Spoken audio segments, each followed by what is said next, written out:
दोस्तों, आज की कहानी है गौतम बुद्ध और उनके शिष्य के बारे में।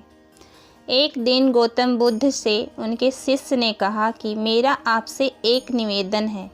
गौतम बुद्ध ने कहा कि बताओ, तुम्हारा निवेदन क्या है?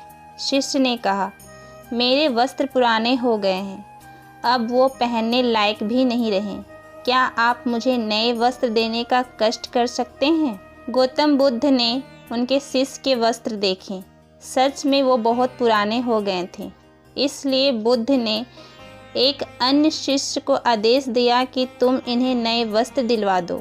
कुछ दिन बाद जब गौतम बुद्ध उस शिष्य से मिले, तब उन्होंने उनसे पूछा कि क्या तुम्हें अब अपने नए वस्त्रों में आराम मिल रहा है? तुम्हें और कुछ तो नहीं चाहिए ना? तभी उस शिष्य ने कहा, धन्यवाद प्रभु, मुझे अब इन वस्त्रों में बिल्कुल आराम मिल रहा है, मुझे और कुछ भी नहीं चाहिए। गौतम बुद्ध ने शिष्य से पूछा कि अब जब तुम्हारे पास नए वस्त्र हैं तो तुमने अपने पुराने वस्त्र का क्या किया? शिष्य ने कहा, प्रभु, अब मैं उसे ओढ़ने के लिए प्रयोग में ले रहा हूँ। बुद्ध ने कहा, तो तुमने अपने पुराने ओढ़ने के लिए जो ओढ़नी रखी थी उसका क्या किया? शिष्य ने कहा, जी मैंने उसके खिड़की पर पर्दे की जगह लगा दिया। गौतम बुद्ध ने फिर से प्रश्न पूछा, तो फिर तुमने पुराने पर्दे का क्या किया? तुमने उसे फेंक दिया? शिष्य ने कहा, जी नहीं, मैंने पुराने पर्दे अभी तक फेंके नहीं हैं। मैंने तो उसके 4 टुकड़े किए और उनका उपयोग मैं रसोई में गर्म पतीलों को आग से उतारने के लिए कर रहा हूँ।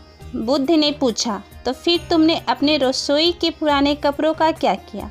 शिष्य ने कहा, अब मैं उन्हें पोछा लगाने के लिए उपयोग में लेने वाला हूँ। गौतम बुद्ध ने कहा, तो फिर तुम्हारे पुराने पोछे का क्या हुआ? तब शिष्य ने कहा कि प्रभु, मेरा पुराना पोछा अब इतना खराब हो गया था कि उसका कुछ नहीं हो सकता था।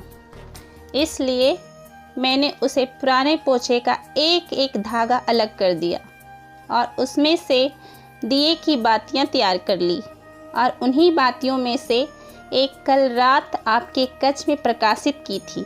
गौतम बुद्ध अपने शिष्य से संतुष्ट थे।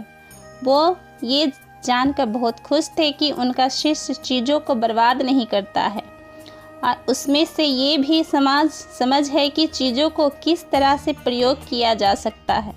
आज के ज़माने में जब प्राकृतिक संसाधन दिन प्रतिदिन कम होते जा रहे हैं, तब ऐसे समय में हमें यही कोशिश करनी चाहिए कि हम कैसे चीज़ों को बर्बाद होते हुए रोक सकते हैं और उसका सही से इस्तेमाल कर सकते हैं। हम सब मिलकर अपने छोटे छोटे प्रयत्नों से और चीज़ों को बर्बाद ना कर के इस धरा को बचा सकते हैं। अगर आपको हमारी स्टोरी गौतम बुद्ध और उनके शिष्य अच्छी लगी हो तो अपने दोस्तों के साथ भी शेयर कीजिए और कमेंट में ज़रूर बताइए कि कैसी लगी हमारी ये कहानी। धन्यवाद।